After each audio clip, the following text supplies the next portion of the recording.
Vigil, Ante, and the Vigilante Antics by BelleAmant. Read by Oakshadow 5. Chapter 42. A reveal to do more.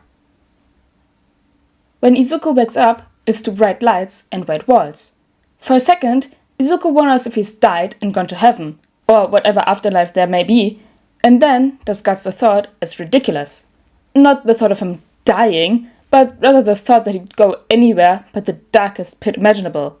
He's practically a villain after all, selling weapons and spilling secrets. Unsurprisingly, Izuku is not dead. Instead, he is in a hospital, and in quite a bit of pain. It's not the worst he's dealt with, but his skin stings from untreated friction burns and partially healed cuts and broken bones. When did I even break my leg in the first place? Izuku wonders, but quickly decides that the answer doesn't really matter. All that matters is that he's safe. Apparently, and so are his friends. They are safe, aren't they? Izuku thinks, and then he's panicking, opening his eyes the rest of the way and shoving himself up, ignoring how the movement jostles his apparently sprained wrist. Luckily, the movement allows him to see that Hitoshi, Tenya, and Todoroki are all in the room with him, and wide awake at that. Unfortunately, his reckless movement causes all three to glare at him, and Hitoshi is the one to chide him with a strict, "Lay down, Izu. You're putting too much weight on your injuries." Izuku does not lay back down, but he does lean against the pillows. This, apparently, is enough to successfully appease his best friend, who nods once before smiling lightly. "Oh," Izuku winces, clearing his throat. "How are you guys?" "We're fine," Todoroki says. Hitoshi snorts. "Todoroki just has a few light stab wounds and cuts. Ida may be facing permanent nerve damage from the stabbing his arm took, and I've got a broken arm. As it turns out, taking too much force while trying to stop a blow can cause you to break a bone or two." "Oh," Izuku says, nodding as calmly as he can. "Well, that's about as well as we can get it, huh?" He kindly ignores Tenya's disbelieving stare, because if he focuses on Tenya too much, he might slap the boy for his foolishness, if Hitoshi will let him get out of bed long enough to reach his pier. Instead, Izuku keeps his eyes on Todoroki, who nods along with Izuku in agreement. The room falls silent after that. Not that Izuku can really say anything about that. It's not like he has anything exciting to say. Everything feels dull when compared to a recent fight that could have been to the death. The quiet manages to last for roughly 17 minutes before the door to the room is pushed open, and three people walk in. The first is Manuel, who seems to keep his eyes focused on Tenya from the moment he enters the room. The second is a man who looks like a dog, who wears a police uniform. The third is Aizawa, who just looks at Izuku and Hitoshi with barely concealed exasperation. Well, this will be fun, Izuku thinks, and promptly puts on his most innocent smile. In the corner of his eye, he can see Hitoshi doing the same. "Good morning, boys!" The police dog? That may be quickest, starts, and that's the only thing that lets Izuku realize, oh, it's morning. It's Thursday now. While Izuku focuses on what day of the week it is, the other three focus on trying to stand up and bow in respect. Izuku blinks, wondering if he should do the same, since his leg is broken, but the policeman waves off the formality with a somewhat gentle woof. Do animal-related quirks lead to the user acting like the animal they represent? Izuku wonders. It would explain why both this policeman and Tsuyu have a habit of making animal noises. "I'm sure that you're wondering why I'm here, woof!" The dogman starts, and receives complete silence as an answer.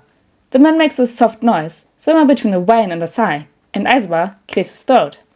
"This is Kenji Suragamae," Aizawa informs. "The chief of the police. He's here because of your involvement with the hero killer." "What about it?" Todoroki asks, voice guarded, and Suragamae whoos before responding. "I am here to talk about the consequences of your actions," Suragamae states. "You four fought against the hero killer last night, yes?" "Yes," Tenya says, even though the question was most likely rhetorical. "Yes, you did," Suragamae repeats. "And by doing so, you've broken the law." "What?" Hitoshi asks, and Izuku wants to snort, because Hitoshi has the glint in his eyes that they both seem to get whenever they're being treated unfairly. "How can you say that? We did nothing wrong."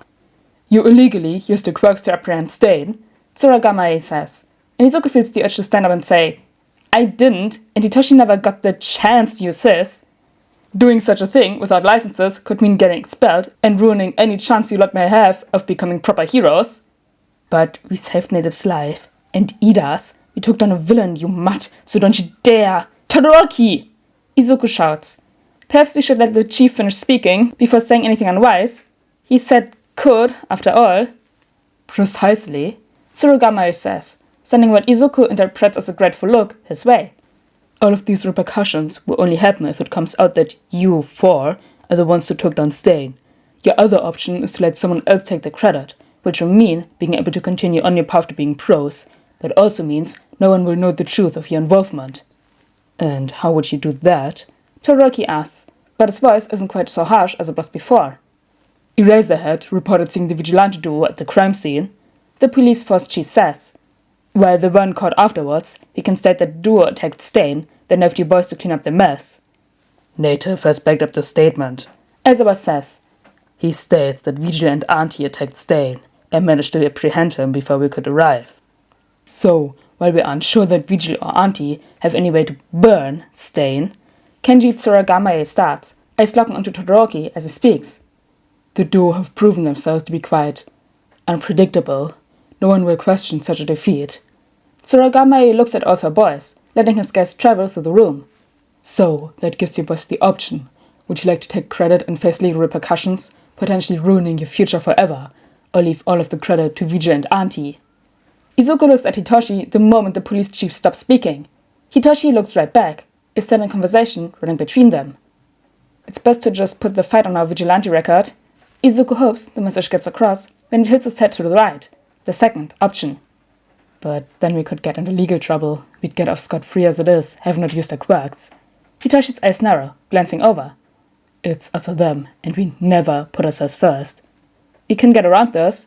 A lip tucked upwards, one eyebrow raising. As I was offering the solution, he might have a plan. Who knows how much of the conversation is understood, and how much is guessed between the two. Either way, Izuku knows that they will take whatever for they must, if that's what the other two decide on. And they do, in fact, decide to give the victory to the Vigilantes. I believe the credit should go to Vigil and Ante, Tena states, feels clear of any emotions. They saved my life, and while I'm not one to promote the work of Vigilantes, I'd rather that they take the credit. Todoroki agrees hesitantly. I suppose it makes sense to give them the credit, he says, and that's that. The police chief leaves them be after thanking them for their involvement, and Manuel follows soon after. Izuku feels himself tense as Aizawa sighs, looking between Hitoshi and himself. Aizawa sighs again. What you all did was foolish. It was my fault, Aizawa-sensei. Tenya cuts him off, and Izuku is shocked, because Tenya never cuts off a teacher, not on purpose. I am the only one to blame. I hunted down the hero killer in hopes of getting vengeance for my brother's injuries, even though they will heal with time.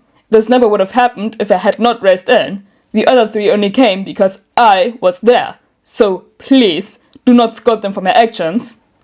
Aizawa blinks at the outburst. I see. He shrugs. Alright, Ida, I'm sure you've learned your lesson, but you're still getting detention for a week when you come back for doing this. Tena nods. Shinzo, you at least asked for permission, so I can't get in your case too much. Although, you're usually not reckless enough to get broken bones. Izuku got paralyzed. Hitoshi states calmly. I got a little mad. Izuku laughs, but shuts up when Aizawa's glare reaches him. Midoriya, please tell me you have a good excuse. I was already in Hosu when the attack started. As President Mike and I were on patrol, I got his permission to defend myself, should I feel the need to. Then I saw Ida, and it all went downhill from there. Aizawa nods, and he looks proud? At the very least, he doesn't look quite so exasperated. And Todoroki, why? Midoriya sent his location. I figured he was in danger, so I came to help. Todoroki shrugs. Midoriya wouldn't have asked for help unless it was a crisis. Fair point. Aizawa admits, then sighs, rolling his shoulders as he turns away. Alright, I have to go talk to Detective Tsukauchi about this, and inform him that the Vigilantes weren't breaking any rules that we've implemented for them. Aizawa shoots a not so subtle glare in Izuku and Hitoshi's direction, and the boys smile sheepishly. Rest up, boys. And then, he's gone. The room goes silent for a moment, all four unsure of what to say. Todoroki opens his mouth first. When were the vigilantes there? He asks, and Izuku laughs. The whole time, Izuku admits easily, causing the dual-colored boy to frown. I never saw them. Todoroki looks to Tenya, whose expression is unnaturally blank. Did you either? Tenya blanches. Well...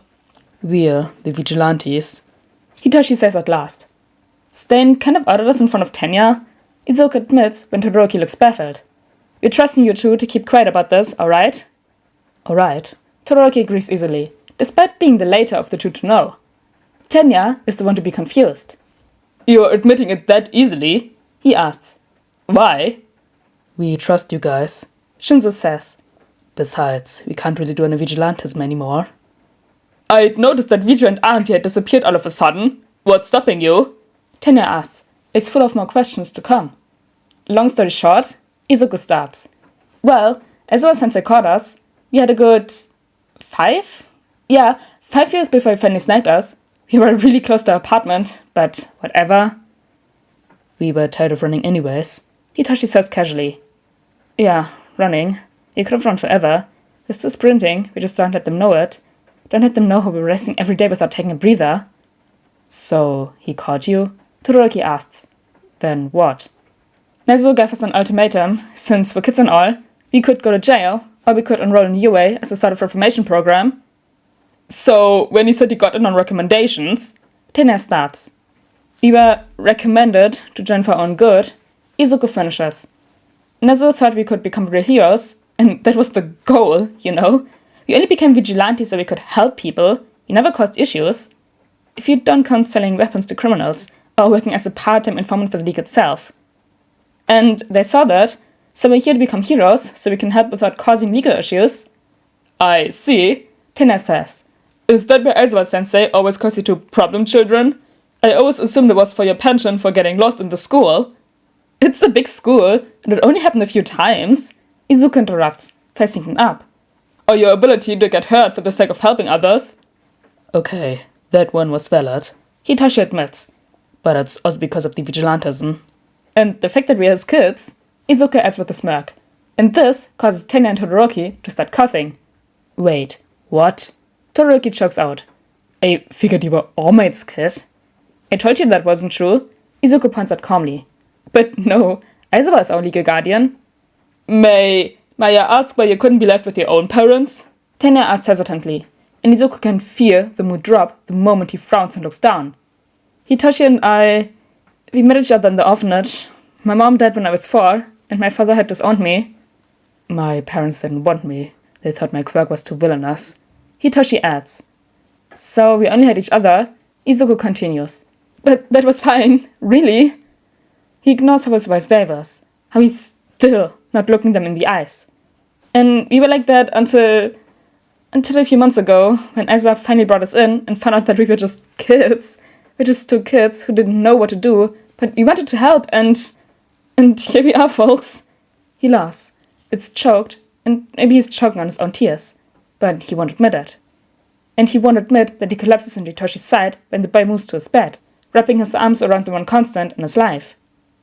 And he won't admit that he cries himself to sleep, and that he's ruined the mood, and now he feels guilty for it, because he stopped so much on poor Tenya and Todoroki, and they never asked for it. And he won't admit that guilt wraps around his heart, tugging tighter and tighter as consciousness drifts away, because when they get out of the hospital, he knows he has to work on another gun for another client.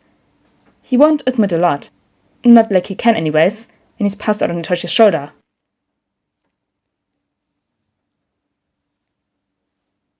Oh, they finally told someone that the Vigil and Ante, and kind of like part of their backstory.